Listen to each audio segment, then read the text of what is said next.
귀한 교회에 초대해 주셔서 감사드립니다.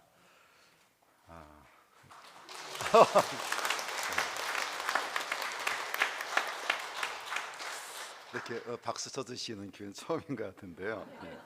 저희 요리 말씀 부탁을 받고 교회 홈피 들어와서 보니까 제일 먼저 눈에 띄는 게 표어였어요. 그래서 낳고. 제가 이런 표 정말 처음 봤거든요. 근데 굉장히 각인이 되고 뭐를 말씀하려고 하는지 느낌도 분명히 오고, 그래서 목사님을 제가 직접 뵌 적은 없는데 목사님이 참 감각이 있으시고 목회를 잘 하시는 분이시겠구나라는 생각을 좀 했습니다. 제 교회 와서 오늘 좀 일찍 와서 이렇게 보니까 이렇게 안내해 주시는 분들이 표정이 너무나 밝으세요. 올 때 그냥 제가 마음이 참 따뜻해지고 편안해지고, 그래서 교회가 참 화목하고 따뜻한 교회가 아닐까라는 생각이 들었습니다. 아마 우리 담임 목사님의 어떤 성품이 그 목회에 잘 반영이 된 것이 아닌가라는 생각이 듭니다. 우리 오늘 사회부는 우리 황진철 목사님은 15년 전인가 그때 아마 저희 학교를 다녔어요.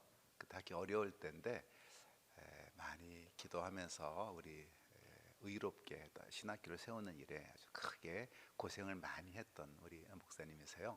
근데 이렇게 벌써 다 이렇게 커서 이렇게 제가 우리 제자 우리 목사님 또 우리 김민성 전도사님 뒤에 앉아 계시는데 지금 현재 학교에서 공부하고 계시는 분이십니다. 이렇게 우리 제자들과 함께 우리 지역 교회에서 예배를 드리니까 제가 마음이 참 좋고 또 이렇게 초대해 주셔서 진심으로 감사드립니다. 여러분, 그 창세기 이 주요 내용은 이 아브라함 그리고 이삭, 야곱, 요셉으로 이어지는 이스라엘 족장들 이야기죠. 이 족장들 이야기는 창세기 12장부터 50장까지 기록이 되어 있습니다. 그 앞부분인 창세기 1장부터 11장에는 족장들 이전의 역사가 기록이 되어 있죠. 이 11장에 5가지 이야기가 기록이 되어 있습니다. 창조 이야기가 나오고 타락한 이야기, 그리고 가인과 아벨 이야기, 홍수 이야기, 그리고 바벨탑 이야기입니다. 이 이야기들 중에서 가장 많은 분량을 차지하는 게 이 홍수 이야기입니다. 창세기 6장부터 9장까지 4장에 걸쳐서 기록이 되어 있죠. 우리가 중요하게 생각하는 이 창조 이야기도 1장, 2장, 한 2장에 걸쳐 기록이 되어 있는데, 홍수 이야기는 이 창조 이야기보다도 2배나 더 많게 기록이 되어 있어요. 창세기 저자는 이 홍수 이야기를 매우 중요하게 다루고 있다라는 것을 우리가 볼 수가 있지 않겠습니까?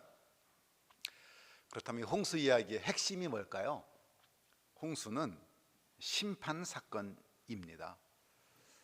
죄악이 온 세상에 가득하니까 심판을 통해서 세상을 정화시킨 사건이죠. 이 홍수는 전 세계적으로 일어난 사건입니다. 만약에 불심판이었다라고 하면 바다로 피할 수가 있었겠죠. 물심판이었기 때문에 피할 곳이 아예 없었습니다. 성경에 의하면 하늘의 창들이 열리고 큰 기품의 샘들이 터졌다, 그렇게 기록이 되어 있습니다. 바다, 땅에 온갖 물이 다 퍼부어져서 150일 동안이나 세상이 물로 뒤덮였다고 기록이 되어 있습니다. 그 어느 곳도 안전한 곳이 없는 무서운 심판이죠. 코로나의 경우에 전 세계적으로 약 700만 인구가 사망했다고 그럽니다. 사망자가 세계 전체 인구의 0.09%였지만 온 세상이 떨고 생활이 위축됐었죠. 인류 대부분이 죽었던 홍수와 같은 이런 지구적 심판이 또 온다 생각해 보십시오. 끔찍하죠.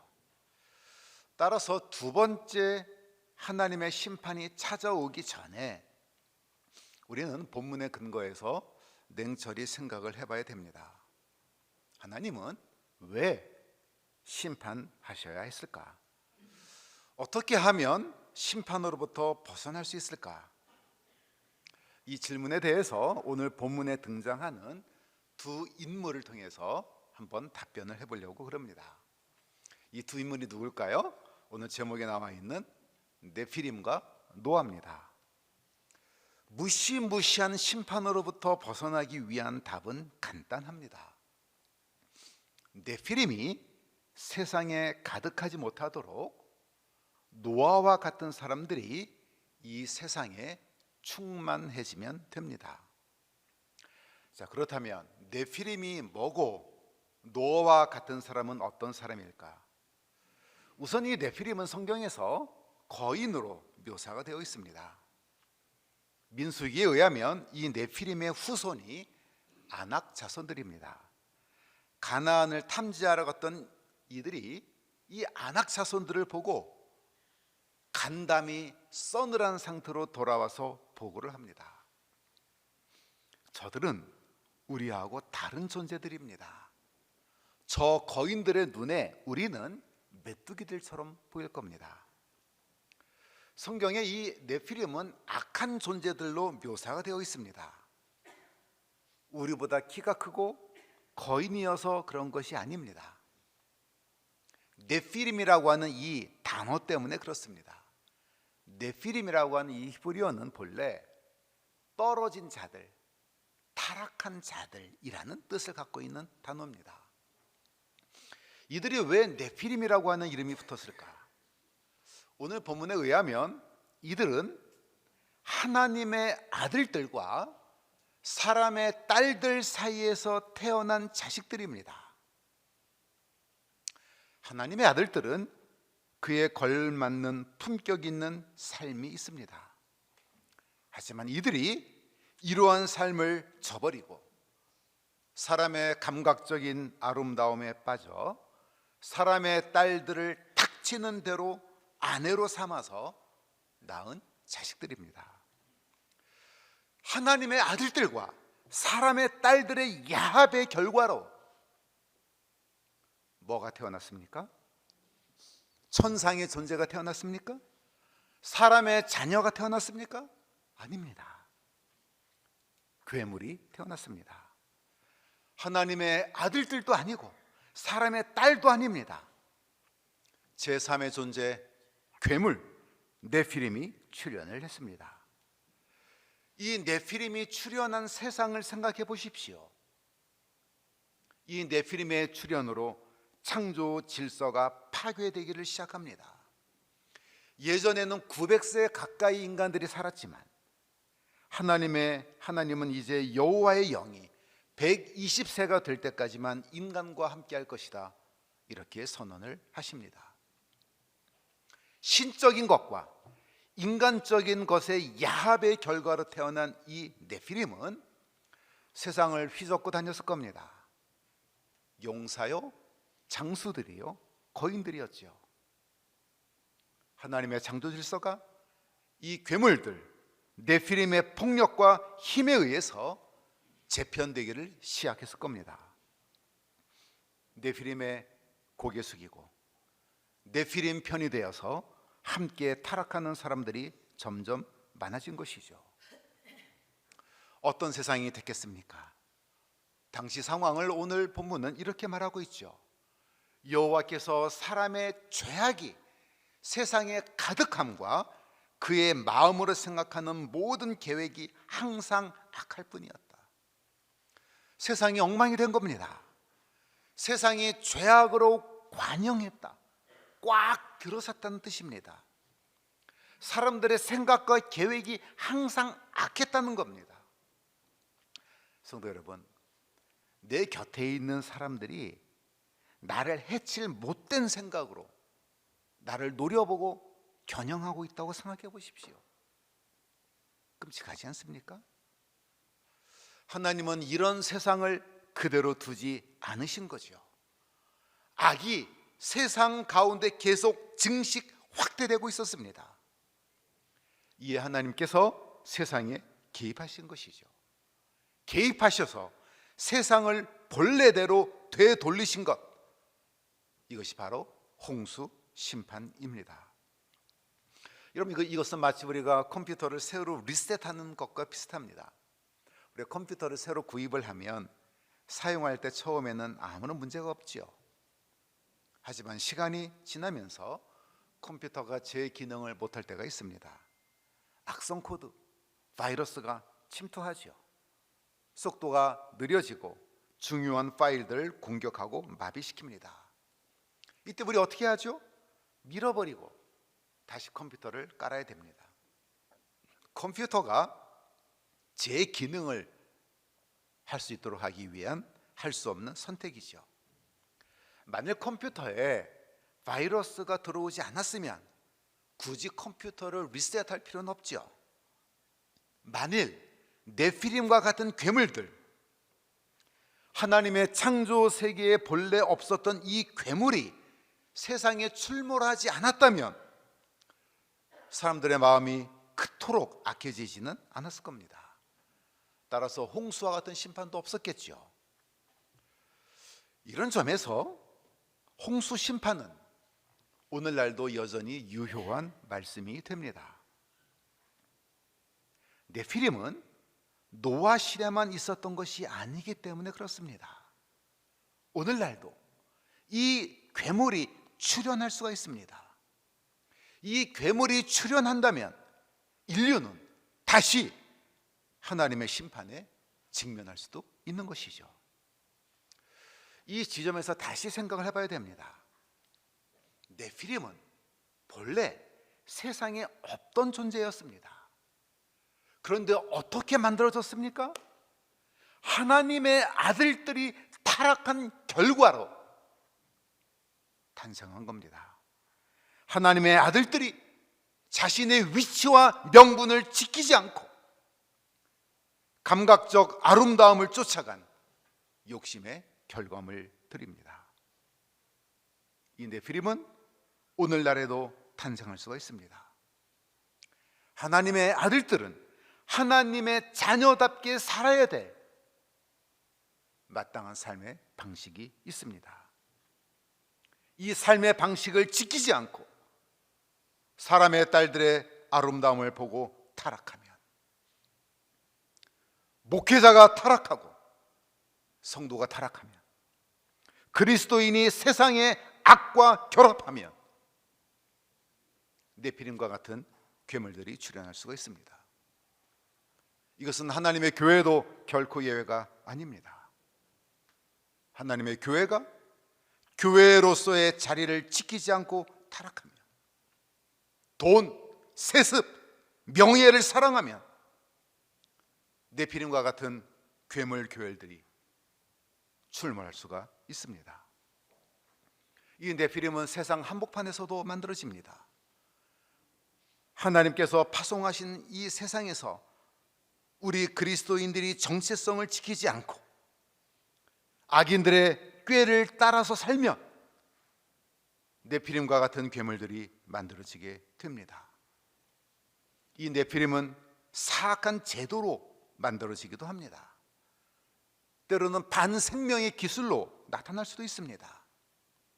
우열한 인종은 열등한 인종을 지배해야 된다는 이데올로기로 나타나서 600만 명 대학살을 자행하는 괴물 나치로 등장하기도 합니다. 그래서 믿음의 눈으로 보면 이미 이 세상 곳곳에는 수많은 네피림들이 있는 겁니다. 지구촌 곳곳에 도사리고 있습니다. 이 사회에도 있고 교회에도 있을 수가 있습니다. 우리 가정에도 있고 심지어 내 안, 내 속에도 있습니다. 네피림으로 가득한 세상이 되면 신적인 것과 인간적인 것의 야합의 결과로 구조적인 악이 만들어지고, 이 구조적 악이 사람의 딸들로 하여금 전 세계적 타락으로 몰고 가게 되면 오늘 본문이 경고하는 대로 이 세상은 다시 심판에 직면하게 될 겁니다. 그렇다면 대안이 뭘까요? 오늘 하나님의 말씀은 이 네피림과 대조되는 한 사람을 우리에게 소개해 주고 있습니다. 노아입니다. 무슨 말일까요? 네피림으로 가득 찬 세상이지만 노아처럼 살면 심판에서도 구원받을 수 있다는 뜻이죠. 하지만 우리 여기서 한 걸음 더 나아가야 됩니다. 예전에는 이 심판에서 노아만 구원받았지만 노아가 많아진다면, 그래서 이 세상이 네피림이 아니라 수많은 노아로 뒤덮인다면 네피림은 그 힘을 발휘하지 못할 것이고 우리는 하나님의 아름다운 창조 세계를 지켜나갈 수 있을 겁니다. 노아가 세상을 뒤덮으면 네피림의 출몰을 막을 수 있다고 했는데, 그렇다면 노아는 누구고 어떤 사람이었을까? 오늘 본문은 이 노아에 대해서 노아는 의인이요 당대의 완전한 자라, 그는 하나님과 동행했다, 이렇게 소개해주고 있습니다. 노아를 특징 짓는 세 단어입니다. 의인이었고 완전한 자였고 하나님과 동행한 사람으로 소개를 합니다. 노아가 의인이었다라고 하는 말은 의롭게 살았다는 것이죠. 다른 말로 하면 옳게, 바르게 그렇게 살았다는 이야기입니다. 이 히브리어로는 짜디크라고 그럽니다. 이 단어에 대해서는 사실 좀 더 깊은 의미가 있습니다. 하지만 직관적으로 노아가 의인이었다라고 하는 말을 이해하겠는데 어렵진 않습니다. 하나님 앞에 바르게 정직하게 살았던 사람이다 라는 뜻입니다. 하지만 노아가 당대의 완전한 자였다 라는 말은 좀 당황스럽습니다. 어떻게 완전할 수 있을까? 노아는 정말 완전 무결하게 살았는가? 만약 그렇다면 우리는 노아처럼 살 자신이 없어지죠. 또한 본문은 노아를 하나님과 동행했다라고 했는데 이에 대한 설명이 좀 필요합니다. 우선 여기에서 사용된 완전한이라고 번역된 이 히브리어는 타밈이라고 하는 단어입니다. 이 단어는 의역이 조금 필요한 단어입니다. 이 단어가 창세기 17장 1절에서도 사용되고 있는데 하나님께서 아브라함에게 나타나셔서 말씀하십니다. 아브라함아, 너는 내 앞에서 타밈하라, 곧 완전하라, 이렇게 번역을 해놨습니다. 이 타밈이라고 하는 단어를 완전하다라고 번역을 하면 저희들은 절망이죠. 우리가 어떻게 하나님 앞에서 완전할 수가 있겠습니까? 하지만 이 타밈이라고 하는 단어에 본래 더 중요한 의미가 있습니다. 이 단어는 단순한 혹은 두 겹이 아닌 이런 뜻입니다. 노아는 하나님 앞에서 타밈한 사람이었는데 이 말은 하나님 앞에서 마음이 단순했다는 뜻입니다. 하나님 앞에서 두 겹의 마음이 아니라 한 겹의 마음을 지니고 있었다. 그 두 마음 품지 않고 오직 하나님을 향하고 있었다는 뜻입니다.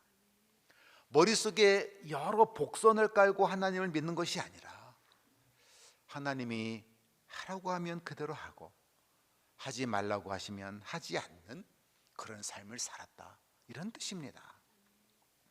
여러분, 이런 삶은 하나님에 대한 절대적인 신뢰가 있어야 가능한 삶 아니겠습니까? 하나님을 향한 노아의 이런 태도를 잘 보여주는 내용이 오늘 본문 뒷부분에 계속 더 나오고 있습니다. 하나님이 노아를 부르시잖아요. 노아야, 온 땅이 부패했고 포악함이 땅에 가득했다. 그리고 이 포악한 세상을 심판할 테니 방주를 만들어라, 이렇게 명령을 하십니다. 방주를 지으라는 이 명령은 잘 생각해 보시면 정말 생뚱맞은 그런 명령입니다. 방주의 크기가 얼마나 됐을까?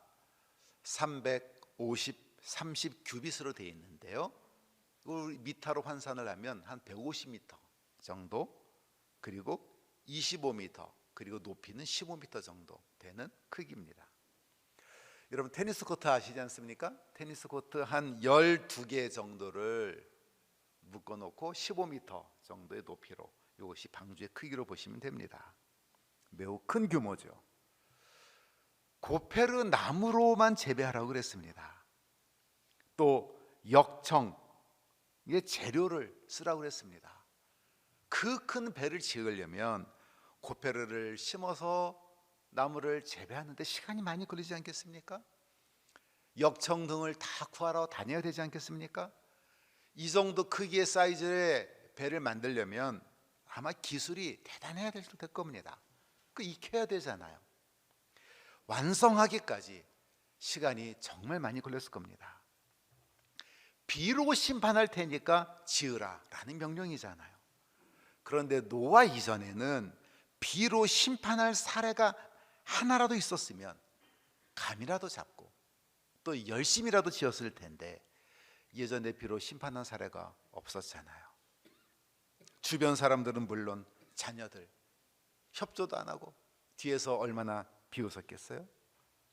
욥의 아내가 욥에게 했던 것처럼 그런 하나님 욕하고 죽어버려라 이랬는지도 모릅니다.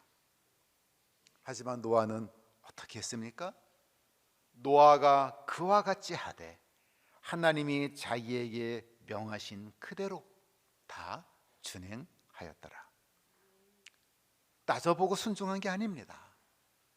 하나님이 그렇게 말씀하시니 받아들이고 하나님께서 지시한 대로 그 긴 세월 동안 방주를 지은 것이죠. 여기에 묘한 신앙의 논리가 있는 겁니다. 따져보면 바보 같은 짓이고 손해보는 것 같은데 하나님의 말씀이 우리를 강하게 그 자리로 이끄시는 경우가 있습니다. 여러분 베드로는 밤새 고기를 잡았잖아요. 근데 한 마리도 잡지 못한 채 새벽을 맞이합니다. 예수님 말씀하시죠. 그물을 배 오른편에 던져봐라. 놀린다고 생각할 수 있었죠. 밤새 없던 고기가 어디서 다시 생길까? 평생 업으로 살아온 베드로서는 자존심 상하는 순간이죠. 하지만 어떻게 됐죠? 말씀에 의지하여 던졌더니 물고기가 많아서 그물을 들 수 없었다. 성도 여러분, 신앙은 때로 이처럼 우리를 경험과 이성을 넘어서는 그런 세계로 초대할 때가 있습니다. 노아처럼 엉뚱한 일이 벌어지기도 합니다. 그런 일이 맡겨집니다. 내가 교회에서 굳이 왜 봉사하는데 이렇게 시간을 다 보내고 고생하는가 라는 생각이 들 때도 있고, 머릿속에서 계산기를 두들겨 보면 손해가 분명한데 내가 왜 굳이 욕들어 먹으면서 이 일을 해야 되는가 하는 자괴감에 빠질 때도 있습니다. 예수님께서 하신 말씀대로 노아가 방주에 들어가던 날까지 사람들은 먹고 마시고 장가들고 시집갔습니다. 노아도 방주를 만든 그 긴 세월 동안 그렇게 살고 싶었겠죠. 하지만 노아는 하나님의 명령을 우선시했습니다. 두 마음 품지 않고 하나님의 명령이니 힘껏 준행했습니다. 하지만 노아와 같은 사람이 있었기 때문에 홍수 심판에서 생명이 구원함을 받았고 홍수 이후에 새로운 역사가 시작될 수가 있었습니다. 여러분, 노아는 어떤 사람이었습니까? 의로웠다고 그랬습니다. 옳은 것을 택하고 올곧게 살아간 사람이었죠. 완전한 자였다고 그럽니다. 완벽했다는 뜻이 아닙니다. 하나님 말씀 앞에 두 마음 품지 않고 하나님이 가라 하시면 가고 멈추라면 멈춘 사람이었죠. 마지막으로 오늘 본문은 노아를 하나님과 동행하는 사람이었다 이렇게 소개를 해주고 있습니다. 여러분, 이 동행했다라고 하는 이 단어에 해당되는 히브리어가 할라크라고 그럽니다. 같이 한번 해보실래요? 할라크. 예, 저보다도 발음이 훨씬 좋으시네요. 이 할라크라고 하는 이 단어는 함께 걸어간다라는 뜻이에요. 그런 점에서 우리나라 말 성경 동행이라고 하는 단어는 참 잘된 번역입니다. 그렇다면 하나님과 함께 걸어간다라는 게 뭘까요?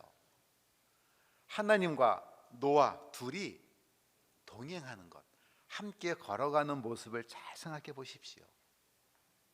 이 함께 걸어간다는 것의 첫 번째 의미는 근접성입니다. 가까이 있는 거죠. 그러니까 동행이죠. 하나님께서 저곳에 계시는 것이 아니라 내 곁 가까이에 계시는 겁니다. 그런데 성도가 하나님과 당연히 가까이 있고 싶어 하는 것 맞는 것 같지만 사실 이게 쉬운 게 아닙니다. 로버트 멍어라고 하는 사람이 있는데 그 사람이 조그만 책자가 있어요. 이런 얘기가 나와요. 어떤 형제가 있었어요. 우리 예수님을 잘 믿는 청년입니다. 교회 생활에 열심히 했어요. 기도 생활도 열심히 하고 말씀 생활 늘 했었습니다. 그리고 늘 자신의 기도 중에 주님이 저와 함께 해주세요, 늘 그렇게 기도했습니다. 우리도 늘 하는 기도 아니겠습니까? 그런데 하늘에서 우리 주님이 그 형제의 기도를 들으시고 그래, 내 기도의 응답으로 내려갈게, 내가 너와 함께 다니겠다, 이렇게 하신 거예요. 그 형제는 그날로 비상사태가 벌어져요. 기도는 늘 주님이 함께 해달라, 동행해 주십시오, 이렇게 기도를 했는데 예수님이 내 옆에 자기 생활 곳곳에 함께 계시니까 불편하기가 그지없는 거예요. 자기가 숨겨놓은 것도 많고 들킬까봐 두근거리고, 기도할 때는 예수님이 옆에 계시면 좋겠다고 그랬는데 정말로 예수님이 함께 계시니까 자기가 하고 싶은 건 못해서 예수님을 귀찮아하는 자신을 발견하고 회개했다, 뭐 그런 내용입니다. 여러분, 우리는 말은 쉽지만 하나님과 동행하며 사는 것, 내 곁에 정말로 계시는 것을 좋아하며 사는 것은 사실 쉬운 일이 아닙니다. 하나님께서 하루 종일 내 곁에 계셔도 좋은 상태, 그만큼 내 삶이 하나님 보시기에 바른 상태, 바로 이것이 하나님과 동행하는 첫 번째 모습입니다. 하나님과 동행한다는 말은 어느 한쪽이 앞서지 않는다라는 뜻이기도 합니다. 우리가 하나님에게서 뒤처지거나 혹은 하나님 앞에 가는 것, 이건 동행이 아니죠. 자기 혼자 가는 거죠. 어떤 분들은 자기의 생각과 계획이 하나님을 늘 앞서가는 경우들도 있습니다. 자기 생각, 고집, 판단대로 이미 다 결정해 놓고 나중에서야 하나님께 통보하는 경우죠. 반대로 어떤 분들은 하나님과 함께 가지 못하고 저 멀리 뒤처져서 그렇게 살아가시는 분들도 계십니다. 신앙생활 하지만 하나님이 원하시는 삶을 살지 못하고 저 멀리서 마지못해 간신히 따라오는 분들도 계시죠. 이것도 동행이 아니죠. 하나님과 동행한다는 것은 어느 한쪽이 앞서지 않고 서로 속도 조절하며 함께 걸어가는 것을 의미하죠. 내가 하나님보다 앞서 있는 것 같으면 조금 늦추고 하나님보다 뒤쳐져 있으면 좀 속도 내어서 달려가는 것, 이것이 동행입니다. 동행한다라고 하는 말은 마지막으로 신앙의 역동성을 의미합니다. 하나님과 동거했다가 아니라 하나님과 동행입니다. 하나님과 함께 그냥 주저앉아서 있는 것이 아니라 목적지를 향해 함께 나아가는 것입니다. 어떤 분 혹은 어떤 교회는 10년 전이나 20년 전이나 신앙의 진전이 전혀 없는 경우들도 있습니다. 단단한 음식을 먹지 못하고 여전히 젖을 달라 하는 분들이 계시는 거죠. 동행한다라고 하는 말은 정체돼서 그곳에 안주하고 썩는 신앙이 아니라 하나님과 함께 역동적으로 발전해 나가는 것을 의미합니다. 예전에는 몰랐던 일들을 하나님과 더불어서 알아가는 기쁨이 큽니다. 이것을 경험해야 신앙생활이 재미가 있고 활력이 있는 것이죠. 이와 같은 동행하는 삶을 평소에 늘 살았던 이 노아, 결정적인 순간에 하나님의 일을 묵묵히 감당한 사람이 됐죠. 괴물 네피림으로 인해 엉망이 된 세상을 구원하는 멋진 신앙인이 된 것입니다. 사랑하는 덕포 성도 여러분, 창세기 홍수 이야기는 이런 점에서 옛날 이야기로 끝나지 않습니다. 오늘날 이 땅에도 곳곳에 네피림들이 도사리고 있습니다. 하나님의 아들들이 타락한 결과물입니다. 이 네피림들은 오늘날에도 유형, 무형의 괴물이 되어서 우리를 협박하고 있습니다. 우리를 죄의 노예가 되도록 유혹하고 있습니다. 그래서 세상이 다시 죄악이 관영해지고 있습니다. 하나님의 다시 이 세상을 심판하실 수도 있는 상황이죠. 이 상황에서 어떻게 해야 될까요? 노아들이 많아져야 됩니다. 이 세상의 네피림들과 내가 직접 싸워서 저항하는 것은 쉽지 않습니다. 괴물이요 거인이기 때문에 그렇습니다. 다른 방법이 있죠. 노아가 많아지면 됩니다. 네피림보다 압도적으로 많은 노아들로 이 세상을 덮어버리면 됩니다. 수많은 노아들이 손에 손을 잡고 네피림이 이 세상에 근접하지 못하도록 막아내야 합니다. 노아가 필요합니다. 노아처럼 의롭게 바르게 살아가려고 노력하는 우리 그리스도인들이 필요합니다. 노아처럼 하나님 말씀 그대로 우직하게 두 마음 품지 않고 순종하는 그리스도인이 필요합니다. 노아처럼 하나님과 동행하는 사람이 필요합니다. 내가 그 사람이 되면 됩니다. 나 한 명이 노아로 나서면 되죠. 내 곁에 친구가 노아로 또 나서면 됩니다. 덕포교회가 또 노아로 나서면 되죠. 그리고 한국의 이 땅의 모든 교회들이 손에 손잡고 나서면 됩니다. 이런 아름다운 성도의 연합을 통해서 네피림이 없는 세상을 함께 만들어갈 수 있는 우리 복된 우리 덕포 식구들 다 될 수 있기를 기원합니다. 다시 기도하겠습니다. 하나님 아버지, 세상이 이미 네피림으로 가득합니다. 하오나 주님, 하나님의 아들들이 이제 더 이상 타락하지 않도록 지켜주옵소서. 이 세상이 노아로 가득한 세상이 되도록 인도하여 주옵소서. 우리 주님의 은혜로 내가 노아가 되게 하여 주옵소서. 이곳 덕포교회가 이 시대의 노아가 되게 인도하여 주옵소서. 노아처럼 바르게 살게 하시고 하나님과 동행하게 하시고 하나님의 말씀이라면 기꺼이 순종할 수 있는 마음을 허락하여 주옵소서. 예수 그리스도 이름으로 기도드립니다.